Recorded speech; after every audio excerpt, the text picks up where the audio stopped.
but it's so common. It's what we all experience as human beings living as separate in this perception of separateness and individuality. Mm, So yeah. all of that to say that all of us have some version of this walking around neurosis that either it's acute, that Mhm. we can have beyond walk a day. We can have, extreme neglect, abuse, abandonment, that leads to all other kinds of things. But all of us have some baseline level of trauma. And as I say, it began with in the initial experience we had coming into the world, and it's inevitable and it's universal.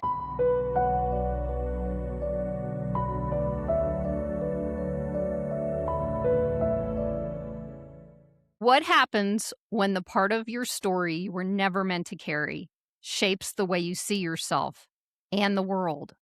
For Chris Sansone, childhood sexual abuse created years of chaos, confusion, and a silence that followed him into adulthood.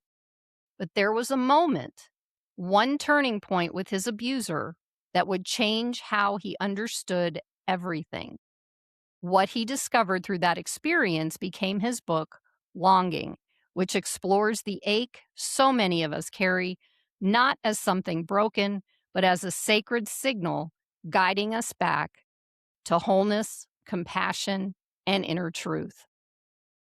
Now, before we begin, if you're here because you're seeking truth, understanding, and a deeper relationship with your own life, take a moment to subscribe and share this with someone who may be feeling unsettled inside. And if anxiety has been part of your experience, there's a free ebook in the description to support you. Every conversation here is meant to offer perspective, support awareness, and remind you you're not alone. Welcome, Chris. Thank you so much for being here.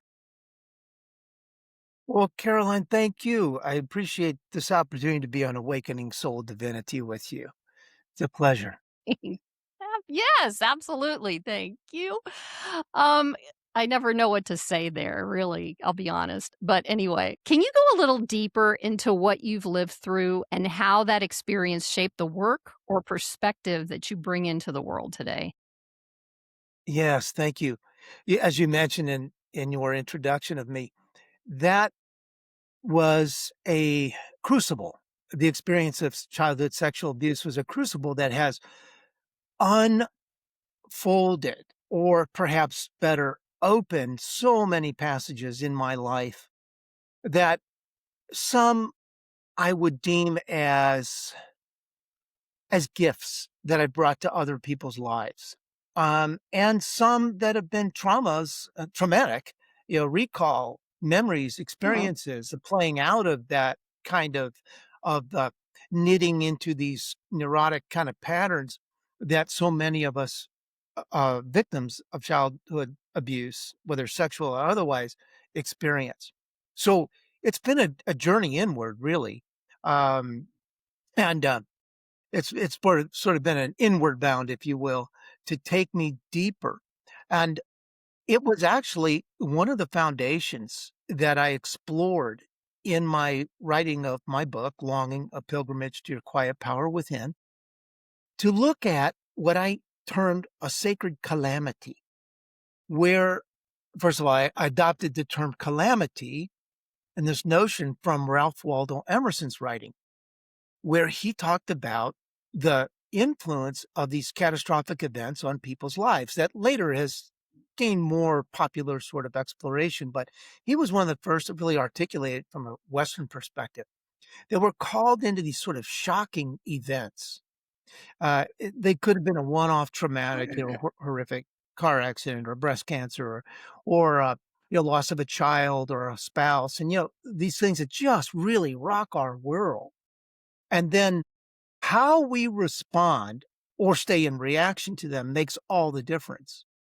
And so, as I was saying, as part of my exploration in my writing of Longing was to find others who have had what I consider to be calamities in their life, and that they responded to those in such a way that they became sacred entrances into something far deeper, and far mysterious and mystical than even modern psychology, I think, understands.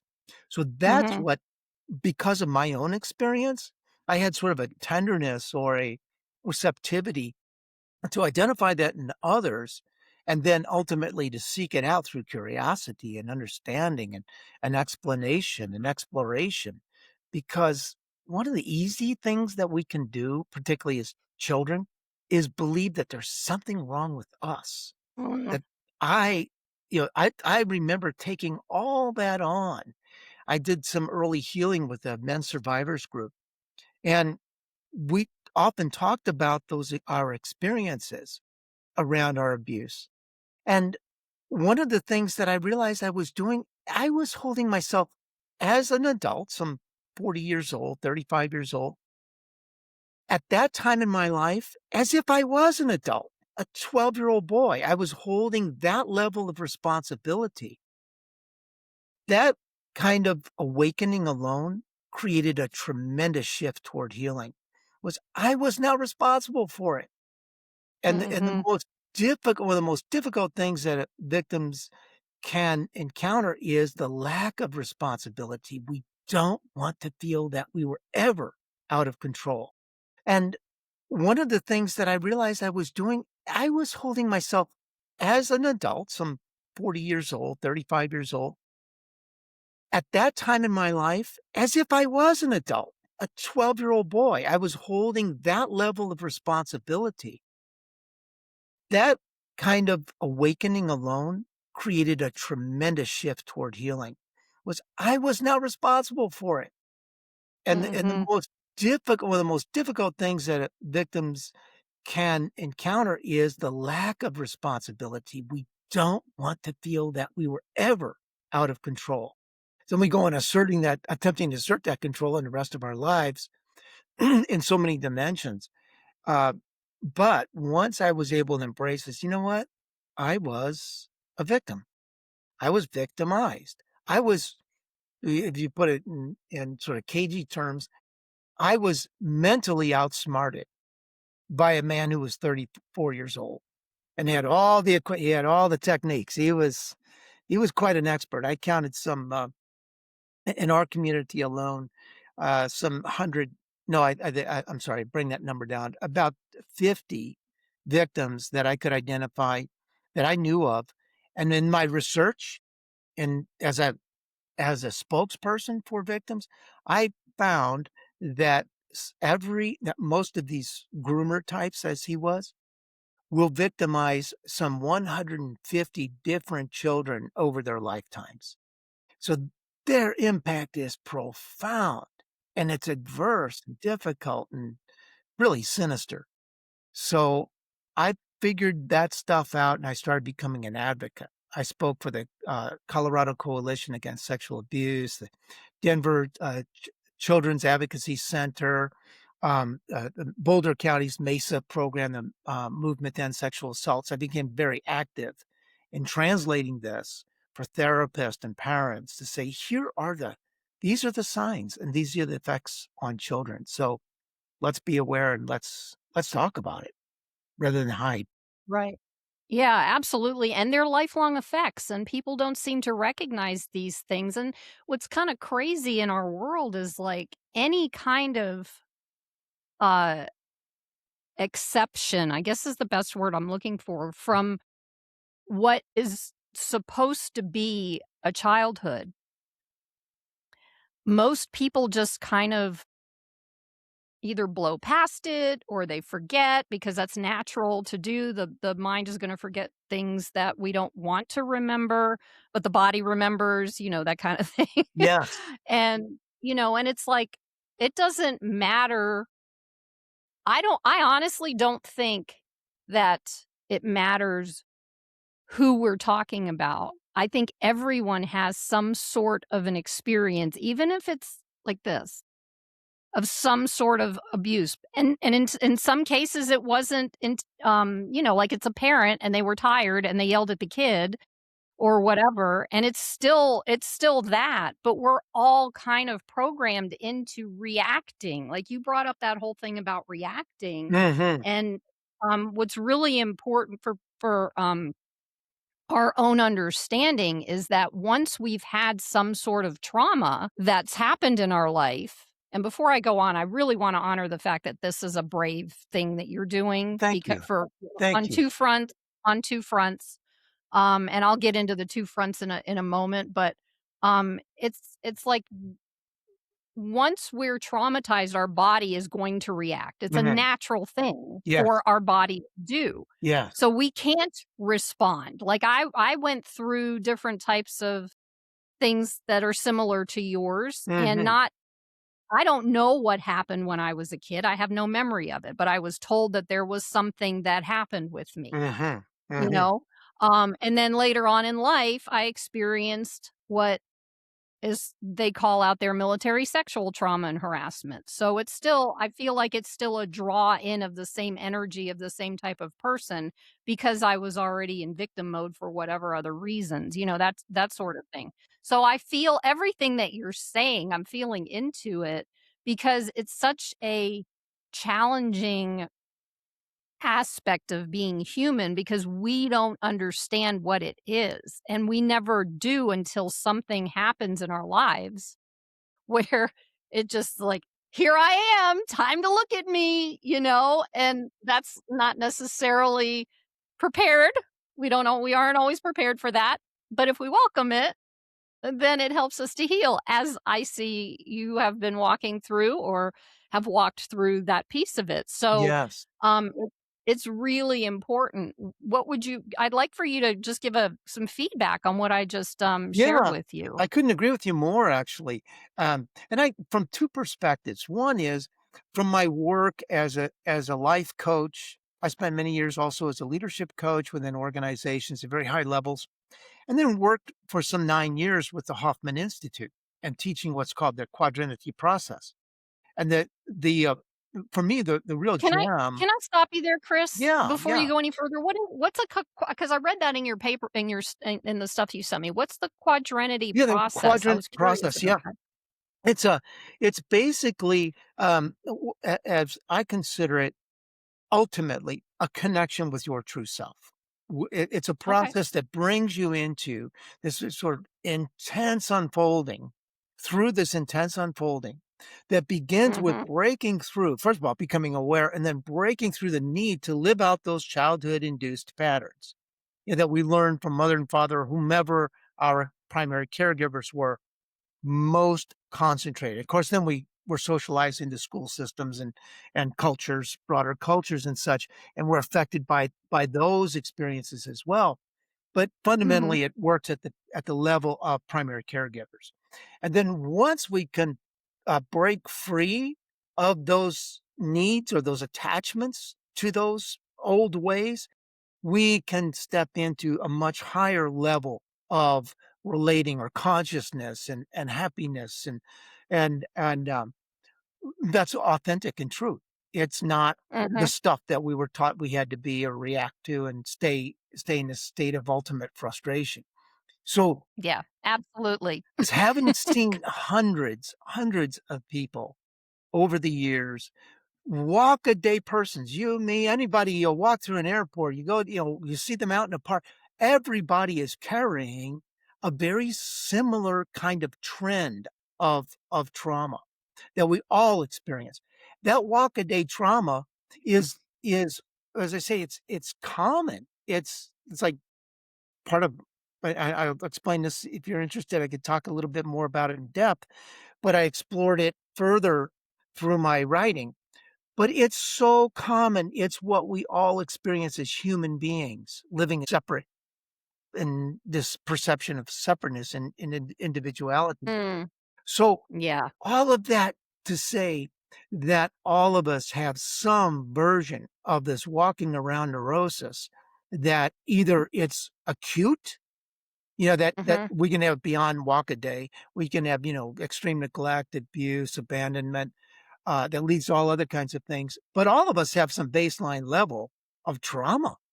And as I say, it began with in the initial experience we had coming into the world, and it's inevitable and it's universal. That's yeah, for sure. And just made me think of this. It's not just coming into the world. It's being inside of our mother's womb, Yeah. pulling in all of her stuff Yeah. generationally. That's yeah, boom. Yeah. Yeah, I know. Yeah, woohoo! There's Yeah. more.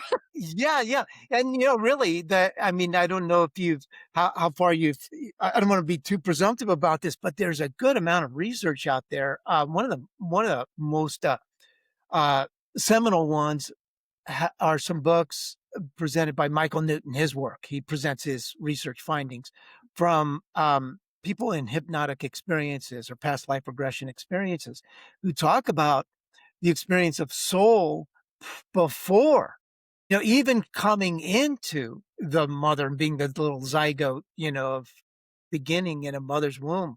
But even before that, all the decisions that are made in advance with those intentions to fulfill a purpose and to complete a or perhaps to complete a mission.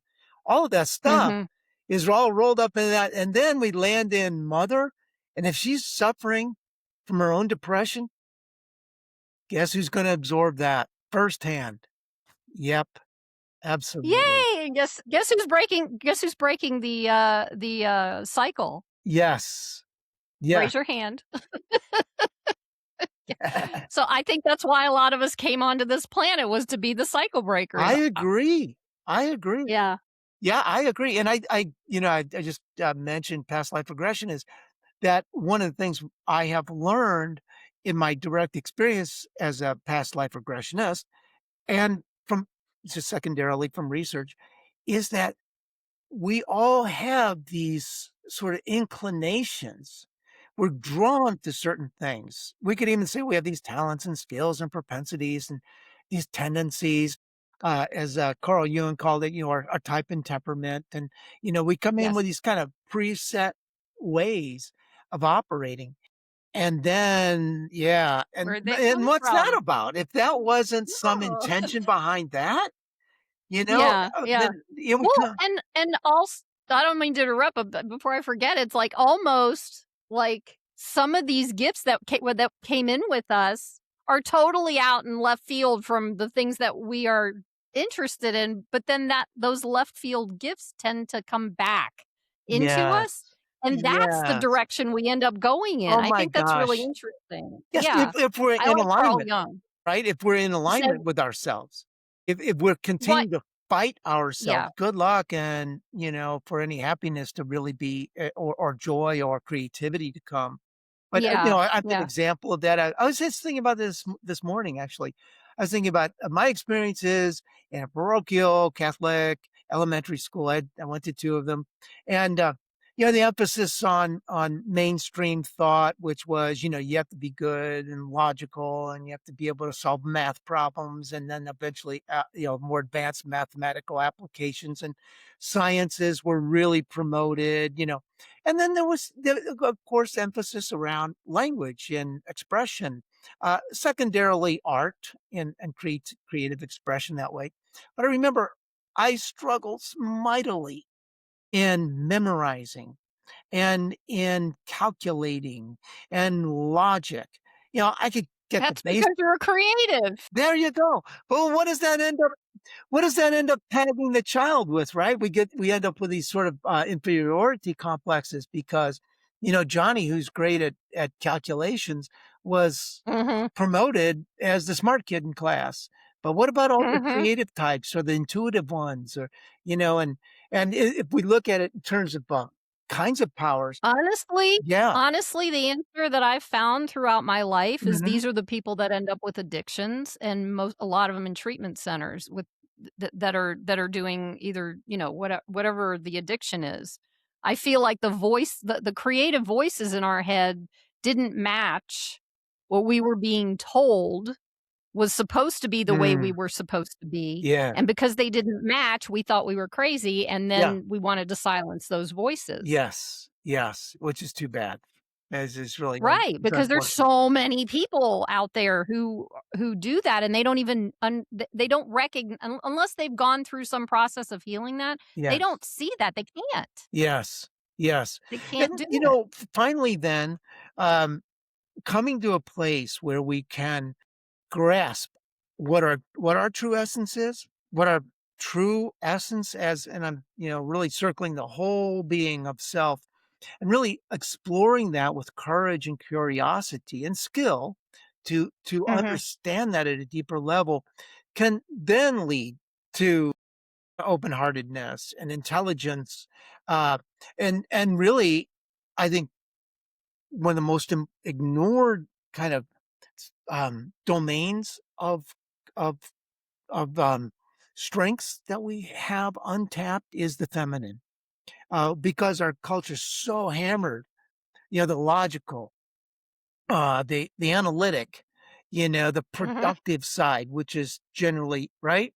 Yeah, we got hammered with that stuff, Mhm. and we Mhm. still do. It's just this is sort of the run of the mill stuff, but that's changing so much.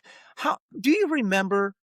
Uh, I don't know if you remember this, but the first high level politician to shed a tear in front of the press was Edmund Muskie. He was leading the 1972 race for Democratic nomination to be president, and he had a tear during an interview. Boom! He completely went off the radar. His numbers in the polls just plummeted. Think about athletes, male athletes. Did they ever cry? No, they cry all the time. Whether they win or lose or what, end the game, they cry. It's beautiful. It's happening right before our eyes. And it's easy to get frustrated and say, it's not fast enough. It's happening. I can see it over time. It's happening. It's beautiful. I mean, but there's a lot, like, it took I'm 61. It took me 61 years to get to this point in my life. It's gonna take a little bit of time depending on when you start, especially and depending on how old you are, Yes. undo all of the stuff that was did, Yes. right? Yes. So, whether it can't, and we're such a what is it? Immediate satisfaction, is that what it's called? I can't think of it right now. Society where everything's gotta happen right now. But the thing is that it's not gonna happen, especially if we don't give it space to happen, Mm, because a lot of us are too afraid to give it that space. That was my experience when I was yes. going through my over 35 years of this healing journey that I've been on. Yes. It's like, it's not easy, but and when it finally gets to the other side, you look back and it's like, wow, that was like a split second. Ah, how So once beautiful. you get on the other side, Yeah, yeah, yeah. it does feel That's so quick. interesting you bring that up because, it reminds me of this concept about, spiritual annihilation that, so much of our culture has been about avoiding what makes so many people uncomfortable, and that's to understand that there's something beyond what the 5 senses can register. Right, and the 5 senses operate in that domain of, it's a philosophical outlook called logical positivism. I must have data. I must have repeatable, measurable data and for something to be true. And so for if I'm testing, painkillers, that's a really good thing Yeah. to go by, right? I Yeah. wanna do that in a chemistry lab. I wanna use that. If I'm trying to figure out the best, you know, uh, threads to put on a tire, and I wanna test that over and over again. I wanna get the data. Excellent, perfect. I got a knock in my kitchen. I wanna know where that's coming from. Is it the plumbing? What about perfect. But we're not machines. We're not machines. We're organic spiritual beings that with so much more to us than the 5 senses can register. Yes, they contribute, right? We pick up our feelings, we see, we connect to, we sense through the 5 senses, but there's something far greater, far more powerful, mysterious, and quiet than what can be registered in those other measurable ways. And So how we've been taught to move through that too. yeah. I have to share why I was laughing, because I wasn't laughing at what you were No, I saying. get it, I was yeah. laughing The irony of it. I was laughing from recognition. Yeah, so there's something in what you said about the spiritual annihilation. I have to find meaning in everything. Mm. I mean, and I did that. I think that's why it took me I'm stubborn, first to admit, and that's why it took so long for me to walk through my process, because I'd sit there and I'd be like, "Excuse me? What was Mm. that?" Mhm. There's no like, the Native Americans, they call the creator or God or higher Yes. power, whatever you wanna call it, the great mystery. It's a Yes. mystery, Yes. but they accepted it. They accepted it as a mystery. We can't do that for some reason. Mhm, mhm. Well, there is a Me trend. We are. We're yeah, getting there. now. In fact, Yeah, we are. when I stepped into longing, well, when I was wrapping up longing and I thought, I wonder how open the population is to receiving this kind of message about connecting to soul, um, the Mhm. divinity of soul. And, uh, and so I went the researcher, right? So I go to the research. Pew Foundation has some research center, Pew Research Center, sponsored Spell by the that, please. Just PEW. Pew EW? Foundation has the Pew Research Center. They produce statistics around all kinds of things, measure all kinds of trends. And one of the trends that they've been tracking over the years, some 15 or 20 years, has been people's attitudes, understanding, judgment, opinions about religion and spirituality.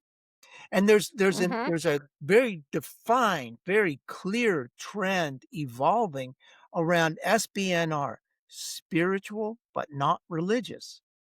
And what they're measuring is that people are releasing the need to have it taught like dogma, right? This is what you do. If you're a Lutheran, you do this. You're Orthodox Jew, you do this. If you're Catholic, you do, and all those kinds of dogmatic, structured ways of doing it the right way, right? Um, Yep, I know that. yes. And instead, people are searching not outside for that connection and understanding, but inside. They're going Mhm, inward and finding it in nature, in other people as mhm. well, their own self. And so there's a huge shift happening. I don't know if we're at the tipping point yet. Some philosophers have said, I think we're pretty close. I think so too. You feel it? Yeah, You feel it? yes, Yeah. absolutely. I mean, just to give you an example, I just read a couple of books that were written in the '90s, and I'm noticing, a lot of books that were written in the '90s are starting to come back to the Mm. surface. Bringers of the So Dawn these being 2 one, right? what was it? The Bringers of the Dawn, the book? Yeah, or Eastern Bringers Body, of the Dawn, Western can you yeah, get Bringers of the Dawn, a okay, seminal book, okay. wonderful book. And Well, also, these Eastern Body, Western Mind is I've heard another that one. one I've heard of that one. by Eastern Body, yeah. Western Mind. Yeah. Well, I mean, the ones that I found, and I found it through of some friends of mine because I was going through a similar process, not just like I feel like I'm Carl Jung reincarnated sometimes, where I will allow my Do you own smoke a healing pipe? journey. Well, no, but my dad did. Does that count? Ah, well, there you go. I don't know. I It's in my DNA. yeah, yeah, yeah, yeah. Um, what started to come through, we were having this conversation and the lady, she's an older lady, and she was like, "Oh, I'm reading this book and it's amazing," and yada, yada, and it's called Anna, Grandmother of Jesus. And I was raised Jewish. Mm, So and I've always been interested because I was never in like this well, I've had experiences with the dogmatic piece of it when I was in my 20s. mhm, So I know what you're talking about, and I okay. also know that my mother, when she was still here, she was curious about all kinds of she was trying to find her way and found the religions and found the angels and found, she was a massage she was in both trying to figure all this stuff out, very confused because of her traumas. Anyway, so this lady was saying, You've got to read this." So I went to read this, and this first book was a channeling coming through from Anna, the grandmother of Jesus. Then, at the end of the book, once I got which took me forever to write and I read, and I'm not the type of person that normally lines everything, but this one did it for me. So much information in there of what actually, that people are like, "Wait a minute," that type of thing, but they couldn't ask the question because people were like, "No, you gotta be quiet. You can't ask that question. That's not how things are." That type of thing. So the second book that was written, the woman who wrote the first one, which I think her name was Claire Hartsong, she did a second one called Anna and the Voice of the Magdalenes. And that book was a hypnosis.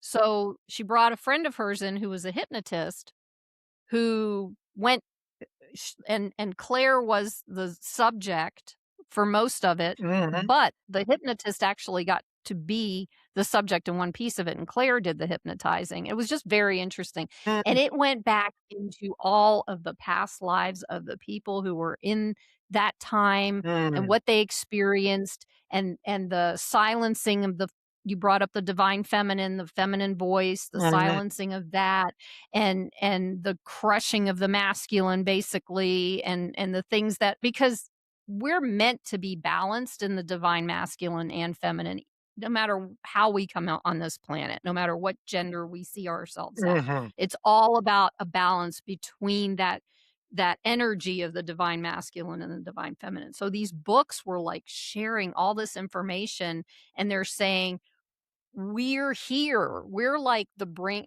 what did you call it? The bringers of the dawn. Yeah, We are, at this point in time, the bringers of the dawn, mhm, right? This is the dawn. This is the awakening. mhm. This is do you remember I don't know how old you are, but the 5th dimension, this is the dawning of the Yeah, I age of agree. Aquarius. Yeah, I agree. Yes. And the So and one of the things that I found is, so as above, so below, we are individually having these opportunities to expand in just this way.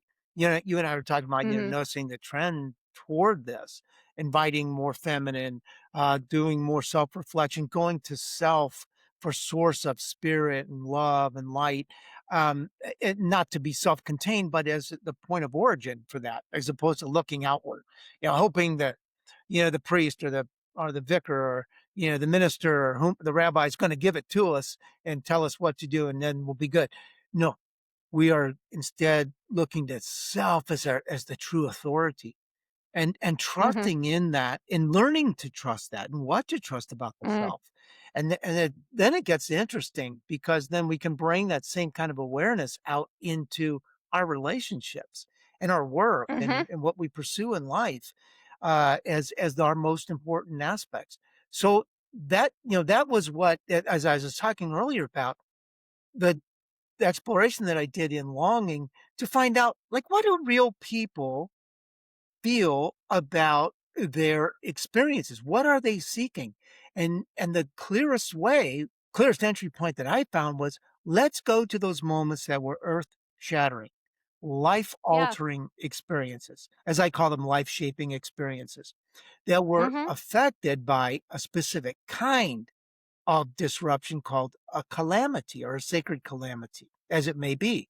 Because just to cite a little background on that is I'd like to say I invented all of this, but there's a body of research. there's uh, nothing new under the sun. yeah, Go ahead. yeah, there's a body of research in social sciences called post-traumatic growth, and it states Yes. that a fundamental belief is that certain people, un because of certain attributes and opportunities, when faced with crises or calamities, death of a loved one, cancer, whatever it might be, they actually emerge stronger in some different 8 Mhm, different dimensions. And there are other people who have similar circumstances, experience a similar trauma, let's say they both get breast cancer. Then one person will find that as a segue, not pleasant, not fun. They're not enjoying this, but they're finding that trauma leads to expansion. And the other yeah, is actually overwhelmed by it. And yes. their life is subject to, negative spiral. They're going down, right? And they're in depression. Mhm, They never quite ever recover from that. So why? Why the differences? So, without, going into too many of the findings about it, one of the key things was, a sense of connection to self and mhm, community. Be it family, yep, a single loved one, or community of loved ones. Those, elements in a person's life really drove them to or to open them. to really find source to within. So I wanna ask you a question then. Mhm. I love what you're saying, and I'm going to throw out at you that I feel like there's an exception to every rule Yes, mhm. because I've been through post-traumatic everything Mm, and post-traumatic growth, and my walkthrough came for many years, I did not have community or family or loved ones that would support me, and I didn't really know how to find it, mm, right?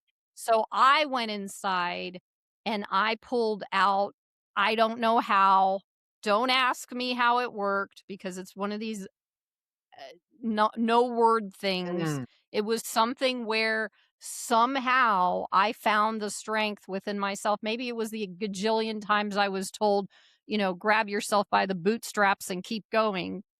That could have had something to do with it. I don't know. But there was something inside me that projected me forward every time I was crushed yes, down. And yeah. so I'm curious to know what if you have any thoughts on what that might Yeah, be because absolutely. I get to be the exception to every rule. Well, let's go there. No, no, that's not an exception at all because it actually Okay. accentuates, one of the 2 points that I was Feels raising. like it. Yeah, Yeah. one of the 2 attributes was, that we had connection to community, but also connection to self at a deeper level, that we found that connection, right? And not to say like, "Oh, we found it, boom, everything's fine and we're good," but to continually cultivate that we had a propensity to Yeah. go inward and search within self. Okay, that said, um, you talked about, um, having this kind of exploration, and what was that strength that you called upon when you went inward? And so what would you what's your answer for that? What was that strength? Yeah. I think, now that I'm thinking about it, I think that the strength was more I didn't want to stay where I was because it hurt too much. It was almost like get me I'm in the bowl of fire and it's like Mhm. get me the heck out of here and And you that's didn't wanna and now some people don't do that, right? They stay in the bowl of fire. right. But what was it within you that was saying, "I don't wanna be in this ball of fire or bowl of fire?" I knew that there was something more out there. I knew that there was something bigger. I knew that I was stronger. Something inside of me always told me that I was stronger than I felt. Something Mm. inside of me always told me that I was bigger than I felt. What was I that went through the whole how did you experience that let's something go that there. told you? How was it telling you? I initially experienced it like it was holding me down before it released. Like, one of the things I was gonna say earlier was my whole life, I always had to be in control because I felt so out of control. Mhm. Mhm. And I feel like when I got to the point where I couldn't be out of control anymore and I couldn't control anymore, it was like this hand, I guess, Yeah, go ahead, yeah. that reached out and just said, "Come on." And I'm like, I don't know. I honestly, I don't know what that was. So if you can pull it out of me, I'm Let's go in. Go ahead. can we keep going there? Can we keep checking it out? Oh, Okay. sure. So when this hand, at this point of like, of I'm gonna say like an inner collapse, you said, "I can't control it anymore. It's bigger than me," and you gave up. Now Dark Night of the Soul. I just crashed. yes, yeah, I use the word "gave up." Now I wanna just really, refine that. I don't think you gave up, like, submit, like, "It's all over, forget it." You know? I Well, I had moments. Oh, sure, right? But that's not ultimately what you pursued. You didn't like, that wasn't your thing because a lot of people do. Like, they make a life out of being the martyr and or victim, and they seek it out and they keep reaffirming that. We all do some version of that. I shouldn't say we all, but many of us do that same version in different shapes and colors and intensities. Sure. But Sure. you And I did for didn't a long time. yeah, and you didn't stick with that. What you did Mhm. was you surrendered. That's my You surrendered, and to something, and this something came through, and I love how you're showing, like, the hand reaching in. What when that first happened, what was your initial response to it? It could have occurred over to time or a single instant, but what was your reaction? surrendering. Yeah, to the hand pulling in and pulling you. Well, no. If initially my first reaction was no, it was hell no, because that I desperately had a fear of the unknown. So I didn't want to do it, but I knew in the back of my heart and mind, however, that there was something better on the other side of it at Beautiful. the same time. It's like this push me, pull you type of thing that, that's created Mm, within us. If we surrender to that, whatever that is, we are guided. yes. If we resist, everything stays crazy, and I just got tired of everything staying crazy. So I'm like, "All right, Beautiful. already."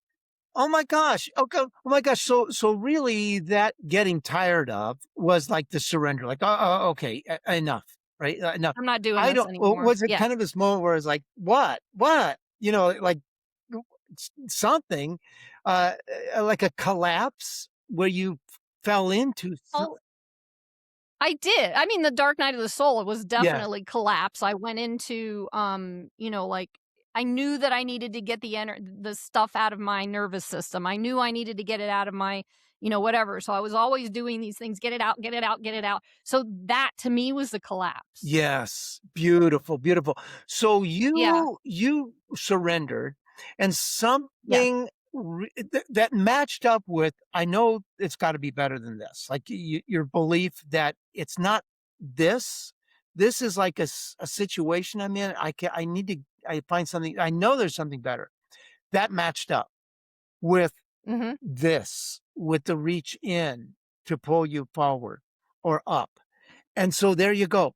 That's what I'm referring to as the quiet power within. When I deliberately, Perfect. very deliberately chose that as my subtitle, longing, pilgrimage to that.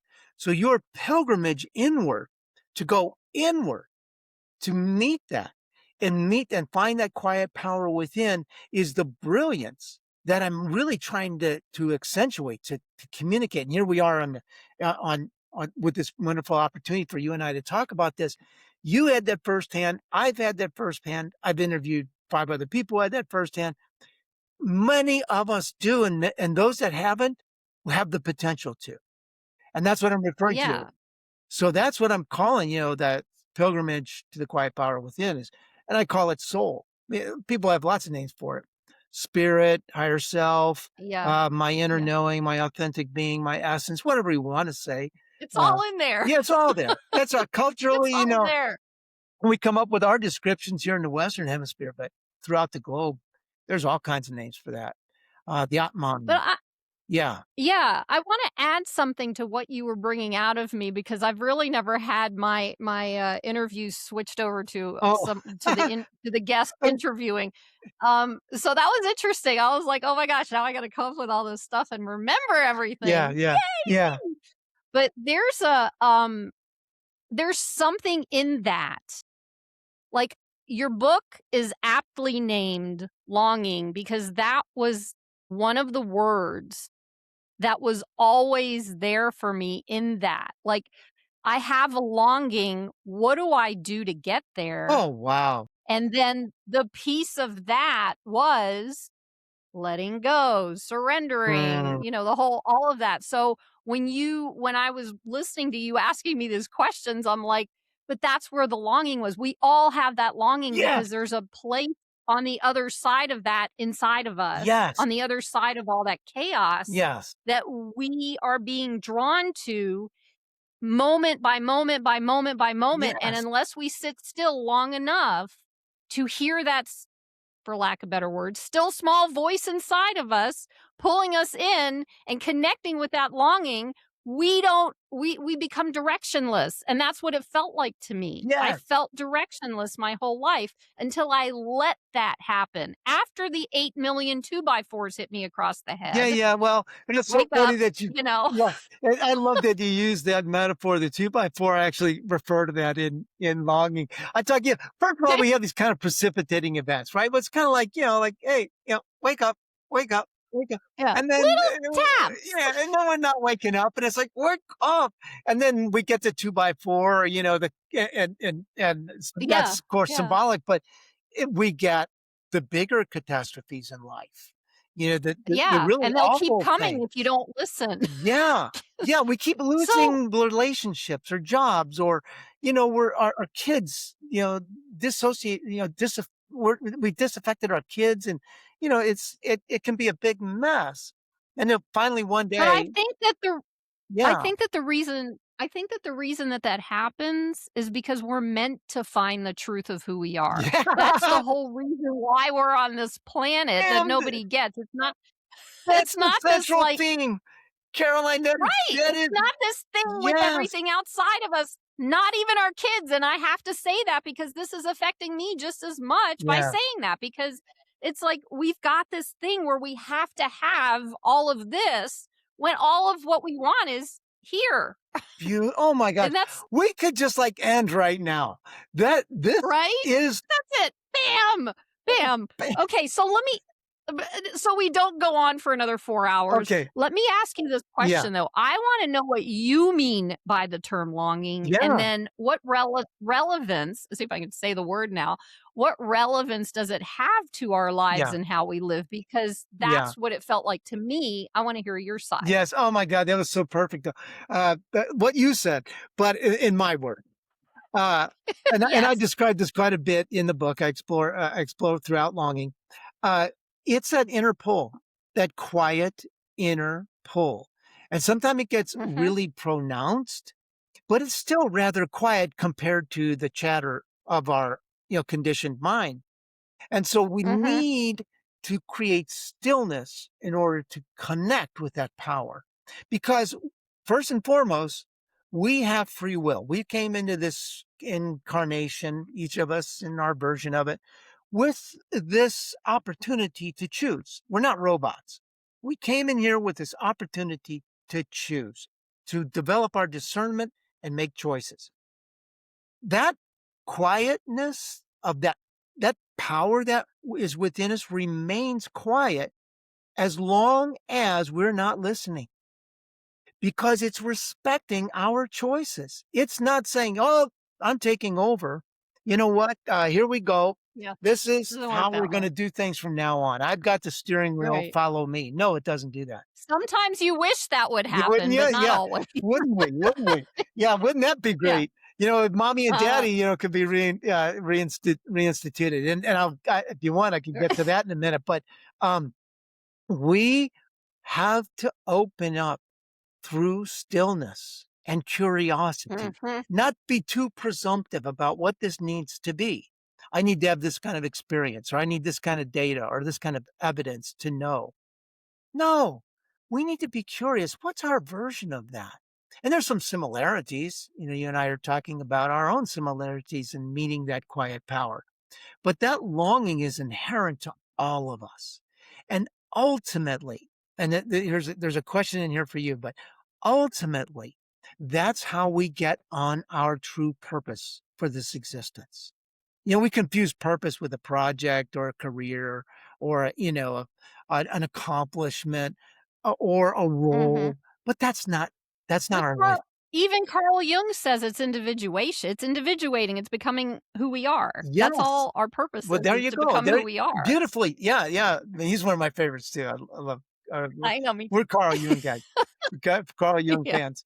Um, so yes. The question to you is, when you were um, finding that, what did you create, whether intentionally or whether consciously or not? Stillness, quietness, to feel, to experience it, to listen for it. Were you creating quiet? Coming from my perspective with a lot of different variations of trauma and complex PTSD or whatever you want to label it. I don't do labels, but I know that it's the best way to describe it so people understand. It was very, very hard for me to get still, and it still is. So the way I did it, and it can be different for everybody. The way I did it was, I went for a walk in nature, so there was movement in the stillness. because I wasn't talking, or I tried to find places that were quiet, Mhm. where I could have that stillness and still keep moving because Yeah. my body needed movement in order to get still. Beautiful. And there are people out there who, when they try to meditate, me included, could not sit still because my body, my nervous system was still on high alert, looking for the next thing, even though I was perfectly safe and quiet and still in the moment. And I had moments of being able to do that Mhm. for a long period of time, but Mhm. they were so far and few between that it wasn't useful for me. Got So writing and going out into nature were my stillness. Understood. Okay, so you Yeah. created you found your mediums for quietly. Yes. And the word quiet doesn't necessarily mean that we're not, that there is no words coming from or sounds. We find the quietness or that stillness within. And like Mhm. you're describing walking, writing, those are active things, right? They're not distractions. And that's what our modern world, and I think at the onset of our conversation, we were talking about the distractions of technology and the need to know and FOMO and all these other things. Our distractions opportunities have never been greater. We have such a variety of them. You name it, substances, online technology, relationships, all this. I mean, all you going shopping, food of any kind. It's just like, oh my God, it's everywhere. It's too much. It's too much. So we really have Too to much. we have to be very deliberate about finding those quiet places within ourselves. And so you take Mhm. walks. Is that right? And during your time, you went out for a walk. I just did it this morning. Before our call, I came back from a wonderful little open space near our home here in the Front Range of Colorado and took a walk, listened to the birds, and just watched the geese, and it was incredible.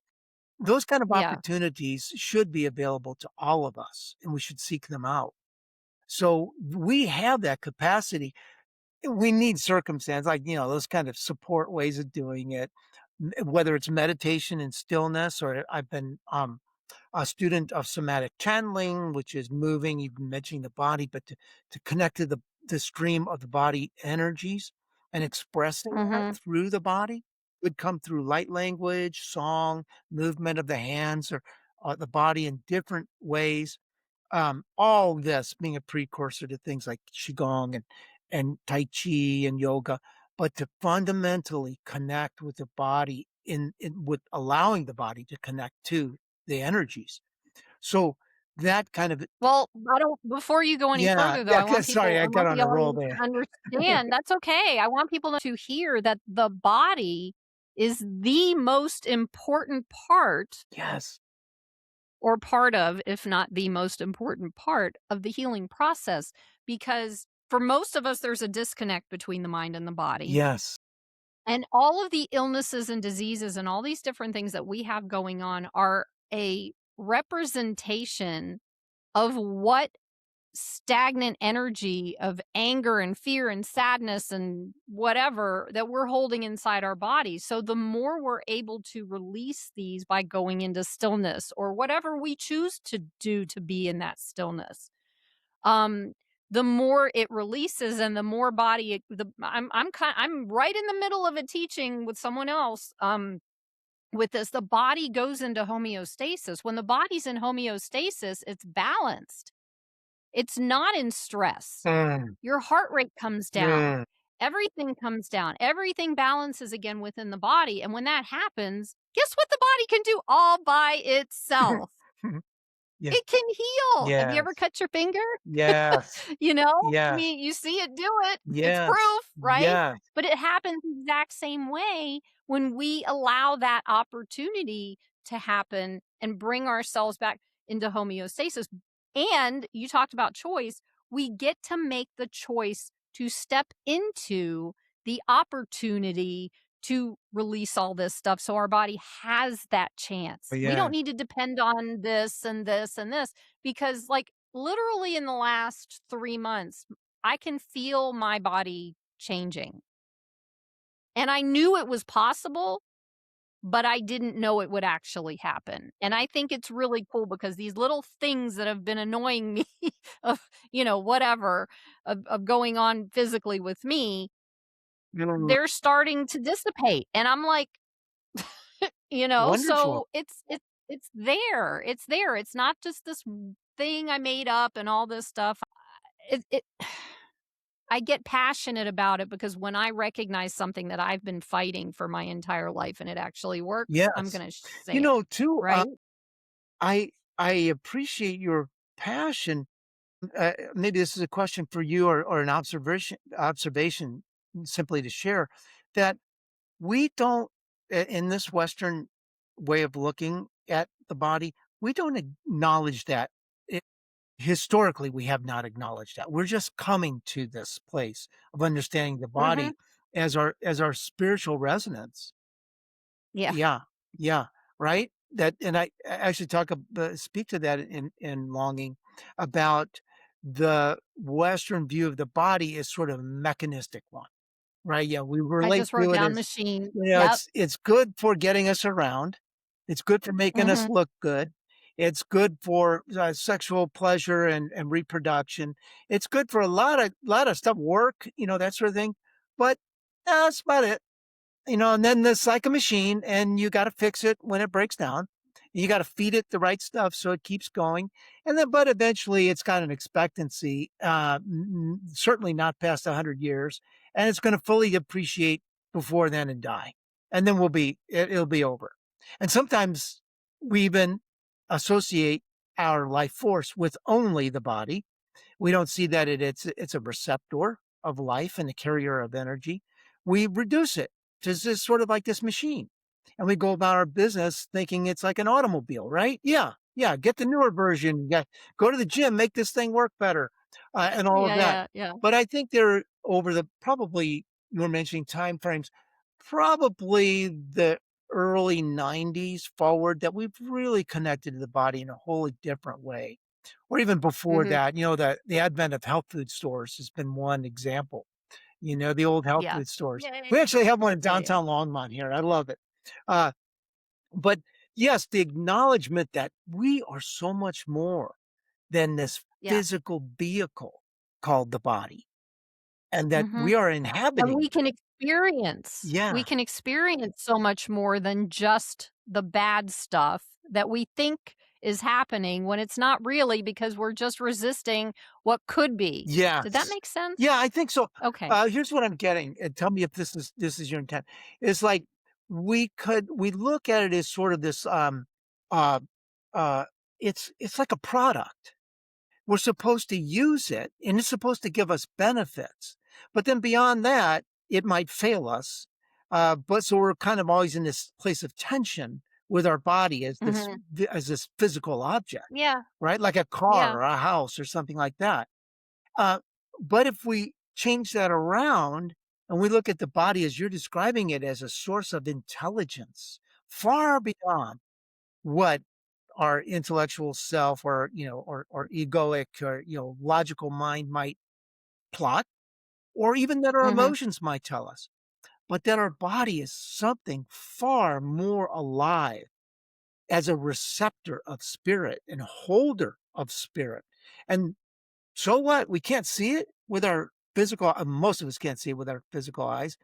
There is so much more energy that the body emits and receives that's far beyond our ability to comprehend. Uh, so, But that's when we're in homeostasis. mm, when When we are balanced, that's when the body emits that, and that's when yes, we connect with our spirit, and that's when we yes, connect with yeah, as and above, so it's below, as also you our said. kind of our truth teller to say, Yeah. something else is needed here, right? Yeah. We get Yep. tension headaches. What's that about? We get stomach issues. What's that about? It might not just be what we ate, or why, those kind of, why am I tired? Um, Well, that's an important thing to bring up because, we tend to just believe that it was something that happened, that we did, like eating something wrong or whatever. But one of the things that I learned over the past years of my life was, what is it that happened the moment just before your headache showed up or Mm, the pain in your back showed up? What did you think about ah, in that moment just before that thing in your body showed up? And when you figure that out, that's when you figure out the connection. And that's when you can step into that and ask yourself that question and say, wait, I was just thinking about, you know, my mother died last week, maybe, or, something. It could be that's not what happened with me, but I'm just giving an example here yes. now. It if your mother if your mother died last week and you managed to make it through the week without thinking deeply that much into it, Mm, and then all of a sudden there's a big moment of thought comes in about your mother, yes. then your body's gonna take that thought and run with I it, love that. and it's Yeah. gonna create some pain, and so you Yeah. pay attention to that, and eventually, if you're listening to that, then you can work with your body, but if you Beautiful. let it go and just say, "Oh, that's just as this," or "That's just a this," and Yes. years and years and years and years of created, memories are in your body, and it creates dis-ease. That's where we get, things happening. They don't just show up, they've been there, Yes. either in your Yes. mind and your body or both. Right. Well, and I'm appreciating how you're articulating that we all are faced with these points of choice. We have these symptoms in our body, and most of us, I'm not saying all, and this is not, I think this is shifting dramatically, but I think most of us go to the solution, go to kind of medicine or food or maybe not enough sleep or my shoes are too tight or something like that. We're going to fix something, right? Yeah. My shoes are too tight, my brain's about to blow You up. know, we don't wear corsets anymore, but we got a lot of other things that replace corsets. Uh, but my point is that there's another more curious way to invite exploration. So it might well be that we ate the wrong thing. You know, we should have tossed out that, that meat that that looked And it could well unidentifiable be. before we ate it. Uh, you know, Exactly, right? it could But well but be what that. I'm saying is there's another way of relating to the body, like you were just describing. Grief can have a tremendous influence on the body. Example of that, both of my parents died within about a 3-month, 4-month period of one Mhm. another. Uh, December 19, my father, uh, May 2020, my mother. Late December, early May, very constant. And it was when, the our shelter in place was first being Mhm. instituted around COVID and all that. So I had lots of time. But I remembered feeling tired. And I just slept 9 hours. How can I be tired? And I would start to look at it that way. Well, maybe it's this, maybe it's my diet. And finally I realized, oh, that's grief. I'm grieving. I need to stop. I need to experience grief and the sadness and the puzzlement and Good awareness. all of that loss of feeling and understand it and be compassionate Mhm. with myself and be curious about what I needed in support of my Yes. expression of grief. In the old Yes, days, yeah. maybe you drink more coffee or I don't know. My older days, right? The way I deal with it is, have some Yeah. coffee, take a nap, whatever. But no, there's some emotional truth to this discomfort I'm having and looking there. Yeah, and we really need to pay attention to that kinda stuff because it's not it grief and stress, I think, are the 2 biggest things that affect the body. Yes. That's just my yeah. Yes. So, Chris, we could be here for the next 4 hours, and I still had one more thing I wanted to talk Okay, about let's with you. go. So, here's the thing, I am picking up a good answer in this one because, listen, men and women have a hard time with each other, understanding each other, and communicating with each other, and list goes on and on and on. Okay. So the reason I'm bringing this up is because I appreciate, like I said, I honor the fact that you're being brave and bringing up your story. Mm, And I want you to just say something quickly to mostly the men out there who may be listening or watching, and also the women, because what I what I feel from you is a balance of that divine Mm, masculine and feminine. And it probably took a lot of work to get to this point. yeah. And for men out there and how they've been programmed into you gotta be the tough guy or you gotta be the, Illogical. breadwinner or Yeah. you gotta be what? What was that? Logical, The yeah, yeah, logical, all the yeah, guy stuff, yeah. all the guy stuff, the big tough guy, all this stuff. That's not who you are as a human. And I want you to just say something to that from your perspective, where you're coming from, and from your experience, just something to men Yes. and even younger men out there. I don't think anybody younger than 18 is watching this, but younger men out there, Yeah. what do you want to say to them to get them or Well, to not, what do you want to say to them to show them that it's possible to get to this point? yes. Well, I would say first and foremost, don't leave it on the table. And what I mean by that is, just this is sort of a guy perspective is there is so much more strength, clarity, connection, joy, um, effervescence, if you will, in life. Just that spur of energy that we can get from tapping into what, unfortunately, our Western culture has labeled as wrong, bad, or not suitable for men. And we've put it in sort of this umbrella, we call it feminine. And we say, for example, emotional tenderness. Oh, that's feminine. Curiosity. Oh, not knowing. No, no, that's feminine.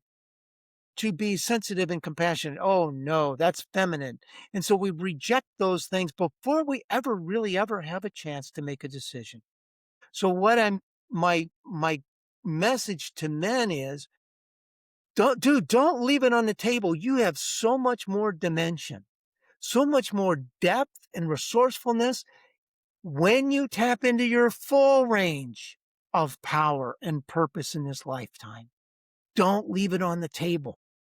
Beautiful. Thank you for sharing that way. That's very powerful. Thank you. Now, please share from your perspective as a man to the women. Ah, yes.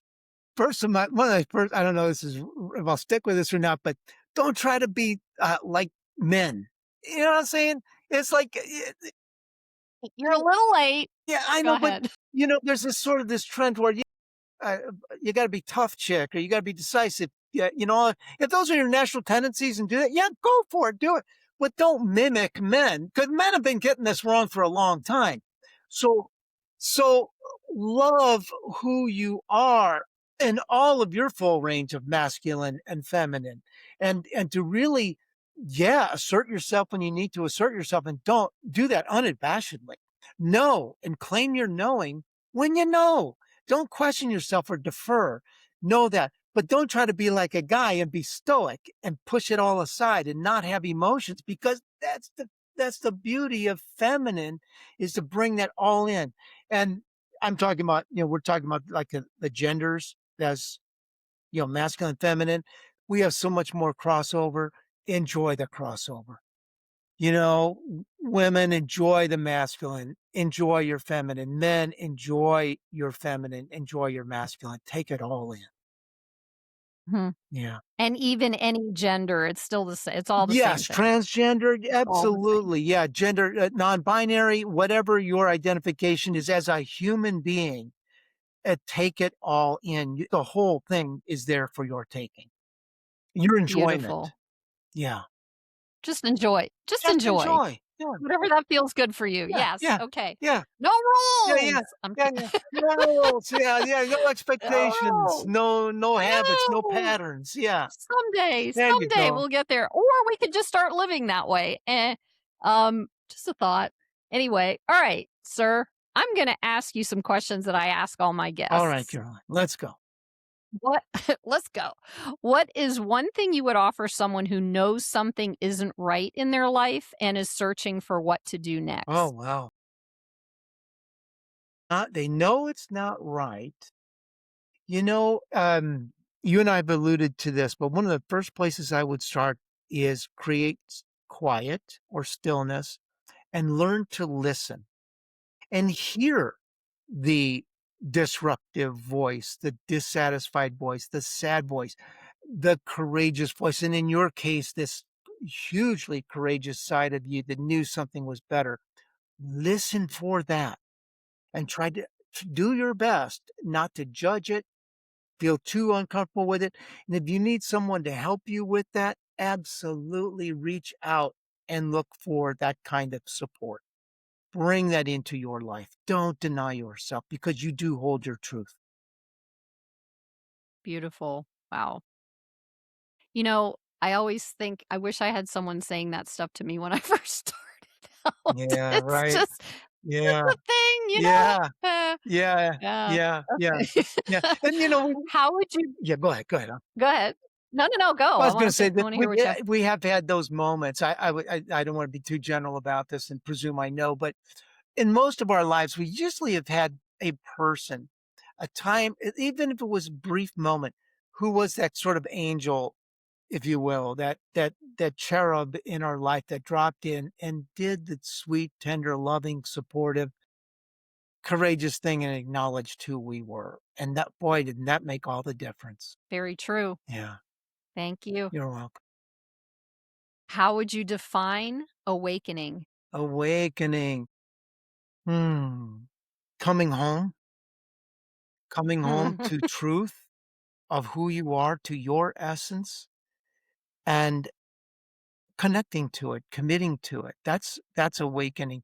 And then as the word is, a, a given that it's an action verb, it's about moving continuously in that direction. So it's not like, we become awakened and, we're woke or, we got it.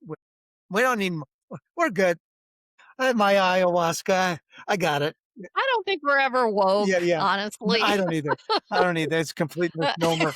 But to be on the path and stay in pursuit of understanding and being um honest in a way of what's truly here, that to me is awakening, is simply opening to what is. Mm, I gotta write that one down.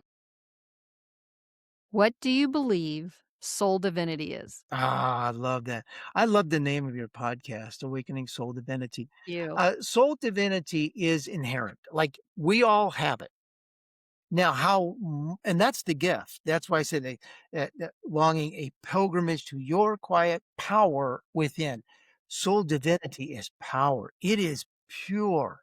It is the seeking of perfection. And the way I put it here, I'm holding a little crystal here, that all of us have some version of this crystal or diamond within us that is literally carried within our field, within the body, the auric field of the body. We each have it. Over time in the past, it's been its dimensions have been layered over with, you know, clutter, with obscurity. It's our job to carry that piece of divine essence and clear it, make it beautiful and transparent and brilliant. That is the job of the soul, is to take that divine essence, that spirit that we all carry within, on a mission, on and purposefully remove the debris, the obscurity from that complete transparency of that diamond essence, so that Mm, the soul in complete form can then reunite with that source of where this came from. We always keep that awareness. We won't lose this awareness. We'll lose the body, but our soul won't have all this stuff dragging it and it can finally rejoin. And I think that that's is the most sacred thing that we can do, and that's true soul divinity. that's so cool. It's I wanna say something. I don't wanna go in because this could bring us Yeah. into another Okay. hole. But when you were sharing that with the crystal, the first thing that I thought about was the amygdala, Mm, because that's exactly what happens with the amygdala. It's like between, yeah. the trauma shrinks is it's the amygdala, right? If Yeah, the trauma shrinks the amygdala, yeah, holds our um, memories. Yes, our emotional memories. Yeah. fluoride shrinks it, but the amygdala is the part of our body that connects with, source. I've heard, yeah, or Is there that what you might be mean? other areas. Yeah, I've heard it say that there's portions of our brain just behind or above our ears that does some of that transmission. But yeah. yeah, so amygdala. Yeah, the emotional But center. it was just that was the first thing that showed up, and I was like, "Whoa, okay, so if we can Mm. clear that out All and right. expand our Let's amygdala, take that I as mean, do it however you confirmation. need." Yeah, I love it. I love it. Yeah, that's so cool.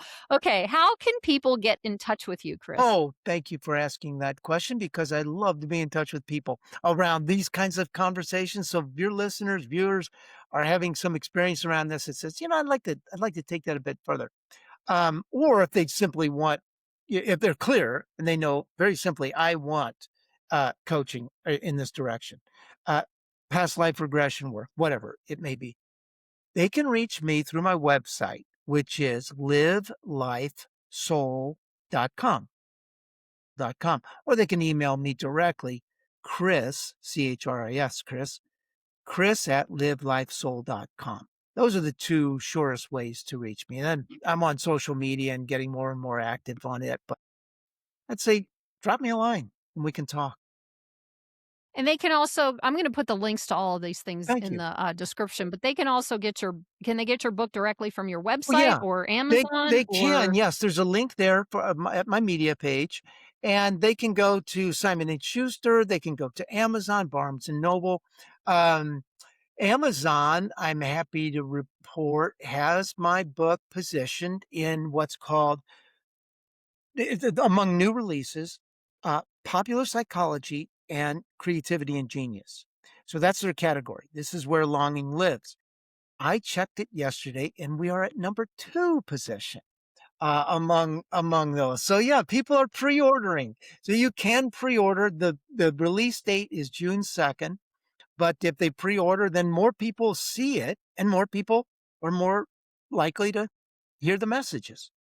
So yeah, That's right. yeah, That's usually how podcast works too. The beautiful. more Thank you people for who this sign offer. up and watch it and subscribe and all that kinda stuff, the more people are likely to see it. I'm That with you. seems to be how the algorithm works. I had to Which throw that leads to little my thank push in there. you for having me on your wonderful Well, podcast. absolutely, Yes. absolutely. You're welcome. I have one more thing I wanna Okay. ask you, All right. though. Is there anything else you'd like to share with the audience Oh, before we wow. wrap up? Okay, this is the first thing that 'Cause just popped to mind. Again, we're just gonna go yeah, with synchronicity here. I okay. said the first thing crossed my mind was trust your way of knowing. Trust your inner knowing. You've got it. You've got it. It's not like you have to go figure this stuff out. The figuring out is clearing the clutter so that you can connect with your truth. That's the figuring out part. And it's quieting the busy mind or the the neurotic patterns that we all carry, the walk-a-day stuff that numbs us from our truth and all of that we learned. That's not us, but learning to clear, to connect. You got it. We've all Mm, got it. mhm. Yeah. We've got it. You've got it. Chris, right. I am so great yeah, Yeah. that too. I'm so grateful that you brought this into this space today. I Oh, mean, Caroline, we thank went longer than I'm used to, but that's okay because now it's gonna be a wonderful editing session. I'm looking forward to it. well, I look forward to seeing when it comes out. Yeah, I know. And also, Chris, you've reminded us Hmm. that carrying something you were never meant to hold Yes. can shape a life in silence, and that turning to face it even once can begin to change everything. Yes. And we talked about all that. And what you shared reaches into a place so many people have never had words for. And to our audience, if this touched something in you, you're not alone in it. And you're not the only one carrying what never was yours. So thank you very much for being here on Awakening Soul Divinity. Thank you for being here. Click on one of the videos below to keep going on your healing journey. And don't forget to subscribe.